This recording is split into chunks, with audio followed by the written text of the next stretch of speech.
అక్కడ మేము ఢిల్లీకి చేరుకున్నాం.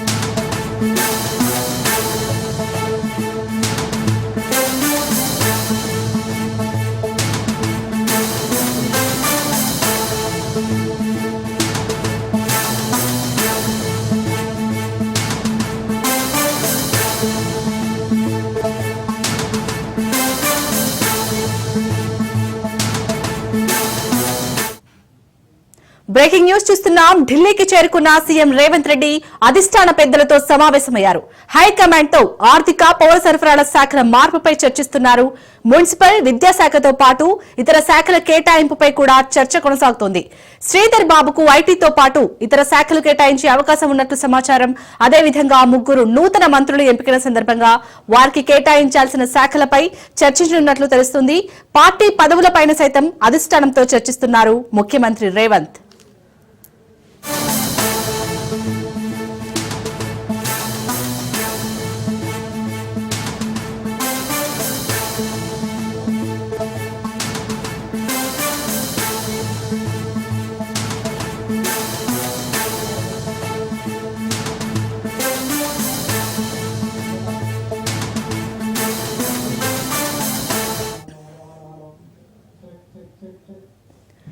ఢిల్లీకి చేరుకున్న సీఎం రేవంత్ రెడ్డి అధిష్టాన పెద్దలతో సమావేశమయ్యారు.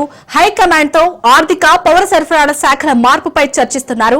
మున్సిపల్ విద్యాశాఖతో పాటు ఇతర శాఖల కేటాయింపుపై కూడా చర్చ కొనసాగుతోంది. శ్రీధర్ బాబుకు ఐటీతో పాటు ఇతర శాఖలు కేటాయించే అవకాశం ఉన్నట్లు సమాచారం. అదేవిధంగా 3 నూతన మంత్రులు ఎంపికైన సందర్భంగా వారికి కేటాయించాల్సిన శాఖలపై చర్చించనున్నట్లు తెలుస్తోంది.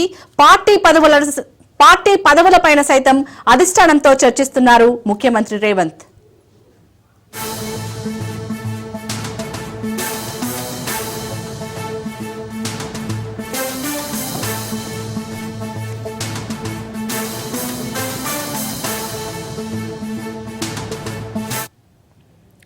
రైట్, ఇక ఇటు సీఎం రేవంత్ రెడ్డి ఢిల్లీలో అయితే పెద్దలతో చర్చిస్తున్నట్టుగా తెలుస్తుంది. దీనిపై పూర్తి డీటెయిల్స్ మా ప్రతినిధి రాజు అందిస్తారు. రాజు, ప్రధానంగా ఈ ఢిల్లీ టూర్ లో ఇటు శ్రీధర్ బాబుకి మరొక శాఖ కేటాయించినట్టుగా తెలుస్తోంది. అప్డేట్స్ ఏంటి దీనికి సంబంధించి?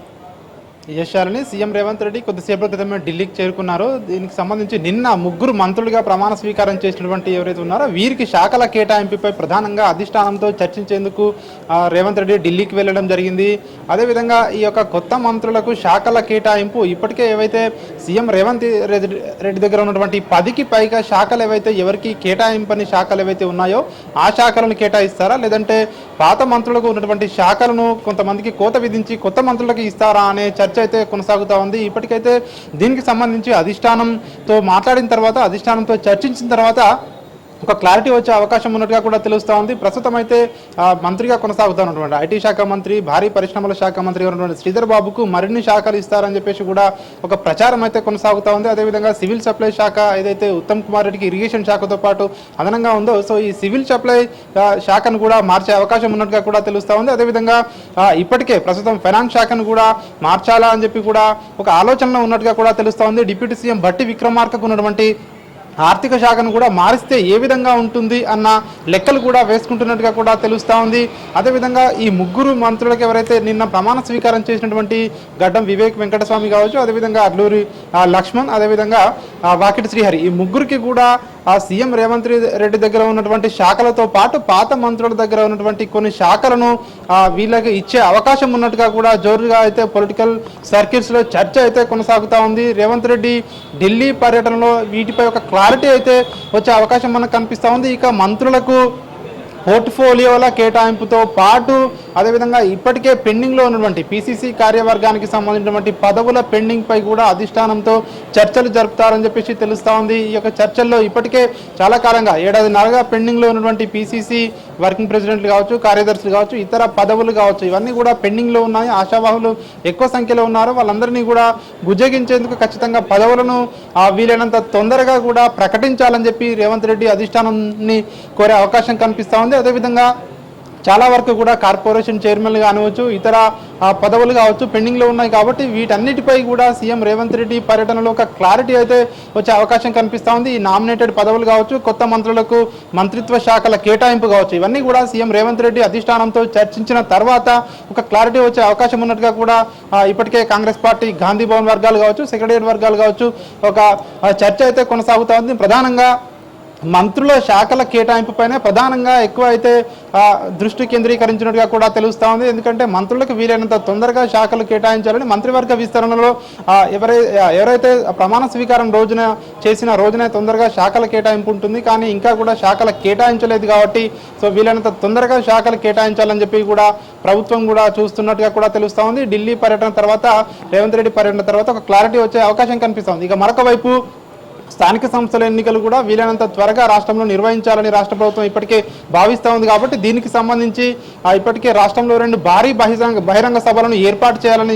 ఇప్పటికే ఒక ఆలోచనలో ఉంది. కాబట్టి భారీ బహిరంగ సభలు ఇప్పటికే ఎస్సీ కేటగరైజేషన్ కావచ్చు, బీసీలకు ఏదైతే 42% రిజర్వేషన్లు ఇస్తామని అసెంబ్లీలో తీర్మానం కావచ్చు, ఈ రెండుకి సంబంధించి 2 భారీ బహిరంగ సభలను ఏర్పాటు చేయాలని చెప్పి కూడా ఇప్పటికే పార్టీ భావిస్తూ ఉంది. దీనికి సంబంధించి సీఎం రేవంత్ రెడ్డి ఢిల్లీ టూర్లో ఒక క్లారిటీ రాబోతా ఉంది. ఏఐసీసీ పెద్దలు ఓకే చెప్పిన వెంటనే రాష్ట్రంలో 2 భారీ బహిరంగ సభలు నిర్వహించడం ద్వారా ఏదైతే రాష్ట్ర ప్రభుత్వం చేసిన దాన్ని కూడా సరిగా ప్రజల్లోకి చెప్పుకోలేకపోతున్నాము అనేది ఒక వెర్షన్ కూడా పార్టీలో వినిపిస్తూ ఉంది. కాబట్టి దీనికి సంబంధించి పార్టీకి సంబంధించినటువంటి ఏదైతే ప్రభుత్వం ఏర్పడిన వెంటనే బీసీలకు సంబంధించి కావచ్చు, ఎస్సీ వర్గీకరణకు సంబంధించి కావచ్చు తీసుకున్న నిర్ణయాన్ని బహిరంగ సభలు ఏర్పాటు చేయాలని చెప్పి కూడా ఇప్పటికే అధిష్టానం దృష్టి కూడా తీసుకెళ్ళినట్టుగా కూడా తెలుస్తోంది. మొత్తానికైతే సీఎం రేవంత్ రెడ్డి ఢిల్లీకి చేరుకున్నారు. ఢిల్లీలో ఈ కొత్త మంత్రులకు మంత్రిత్వ శాఖల ఏదైతే ఈ కూర్పు ఉందో మంత్రిత్వ శాఖల కేటాయింపు, అదేవిధంగా పార్టీ ఏదైతే నామినేటెడ్ పదవులు ఉన్నాయో నామినేటెడ్ పదవులు, కార్పొరేషన్ చైర్మన్లు ఏదైతే వీటితో పాటు రాష్ట్రంలో భారీ బహిరంగ సభలను ఏర్పాటు చేయాలన్న దానిపై కూడా ఒక క్లారిటీ వచ్చే అవకాశం అయితే మనకు కనిపిస్తూ ఉంది. Right, thank you Raju.